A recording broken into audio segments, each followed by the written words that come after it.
Y'all don't believe this. But Jesus in Revelations was walking in the church. He walked the churches, the Bible said, in Revelations. So where is Jesus? He's walking in the church. All right now. And guess what he said? He said he saw the church that was lukewarm. You know who's the church? Not all of us. I'm a church individually. You're the church individually. So where Jesus was walking, he was walking amongst you and you. Not just when we congregated, you the church when you out there. Amen. All right? And guess what Jesus said? He said, I saw people that had lost their first love. He said they was lukewarm.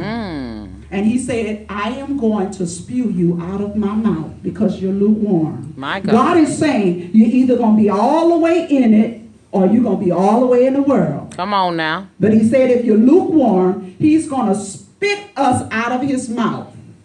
Amen? Amen. So while you're struggling, you ever seen a tug-of-war? They pull you over here, they pull you over here, they pull you, and the strongest team win. Let me show you why. The world is pulling and they winning because you're not sold out to Jesus. All right now. When you're sold out to Jesus, the world don't have no power to pull you back in, because now unto him who is able to keep you from falling. Come on now. But if you're not surrendered all the way to the Lord, then the world gonna have a pull on you. You know? Hey, watch this. The Holy Spirit gave me this one. You ever had a car in a ditch? What do you need to get somebody to pull you out? A rope. But you need somebody to have power that could pull you out. That's right. Now unto him that could pull you out of that ditch. All right. Now unto him that could keep you off them drugs. Oh, come Amen? on now. Come on now. Okay, watch this. If your battery dead, watch this. Where are you going to go? To another person that got a dead battery? No. Where are you going to go? My battery dead. And I'm looking for somebody else that got a dead battery too. That's the world. You already struggling with the world, and you go back in the world, they got a dead battery. They don't have no light. They don't have nothing. And you go look for the world to help you. But what you should be looking for is now unto him that could give you a jump. All right now. Who is able to keep you from falling? Jesus. Huh? So who's going to jump your battery? Jesus. Huh? But we are looking for people to give us strength and to give us a jump on our battery, and they don't even have the power to give us you can't jump my battery if you got a dead battery. Huh? Come on. Glory to God. Well, we got to stay in the house is what I'm saying. And not only can we just be here occupying a chair, but we got to get so sold out for God that we say, I'm died to my flesh. I don't care about my own desires. It's not about me anymore. What is the will of God? You know, if Jesus was really not sold out to God's will, guess what he would have been doing? Jesus would have bought him a mansion. He would have got him some, he would have been chilling. He would have been saying, let's set up camp on earth. He would have been trying to do everything that we try to do. But Jesus said, my will is not to stay here. My will is to do the will of the Father. He said, my will is to die. Amen. But if Jesus wasn't about doing the will of the Father, he would have came here and he would have set up house. Amen. When they couldn't understand why Jesus wasn't getting all kind of wealth and stuff. Jesus said, I didn't come here to get no big house, no Bentley. I got a home in glory. Amen. He said, I only came here to bring sons and daughters to God. I got to stay focused on what I came to do. And let me show you something. We could get so worldly, huh? We could become so worldly that we forget about our assignment. What is your assignment? To multiply another person in the body of Christ. To multiply other apple trees, other seeds. There's a seed on the inside of you. And you are supposed to come here in the house of the Lord to get full. And then you're supposed to go out and bring other people in the house of the Lord. That's what our purpose is. Jesus said, I came here to do what God called me to do. And I'm going to use this example, and I'm going to close.